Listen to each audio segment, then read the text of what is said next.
السلام عليكم يا شباب. اليوم عندنا كورفيت سي 7 زي 06. عندها مشكلة في الانجن، نو كرانك نو ستارت. الفيديو ده حيكون توضيحي أو تطبيقي، ومثال حي لأنه كيف موضوع المخططات بيفرق معنا شديد في الشغل بتاع الكهرباء. طبعا أول خطوة عملناها إنه شيكنا على اللايف داتا، وخصوصا الكرانك ريكويست. طبعا الكرانك ريكويست بيطلع من البي سي ام للاي سي ام، والاي سي ام هو آخر حاجة بدي إشارة للستارتر ريلي. فالإشارة كانت آخر حاجة واصلة للإي سي إم، معناها ما عندنا مشكلة في البي سي إم وما عندنا مشكلة في المفتاح أو الكيلس انتري.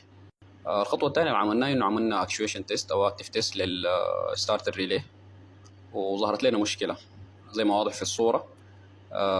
لما عملنا انيشيشن للخطوة دي جانا ايرور إنه أصلا الجير أو الشيفتر ما موجود على النيوترال أو الباركين، وده من الأسباب اللي بتخلي او تسبب لنا مشكله بتاعت نو كرانك نو ستارت، انه الاي سي ام بيحجب او يحظر الكرانك سيجنال او الريكوست. ليه؟ لانه السياره ما موجوده على البي او على الان.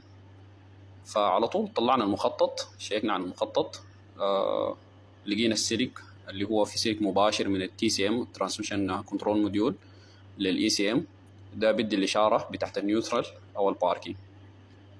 شيكنا طبعا لقينا السلك ما موجود. السيارة كانت عاملة حادث والضفيرة مغيرة. طلبنا ضفيرة جديدة، وقبل ما نطلب الضفيرة عملنا باي باس للسلك وشبكناه مباشر على البنة تحت الاي سي ام والسيارة اشتغلت. طلبنا الاي سي ام الجديد او الهارنس الجديد وشبكناه والسيارة اشتغلت تمام.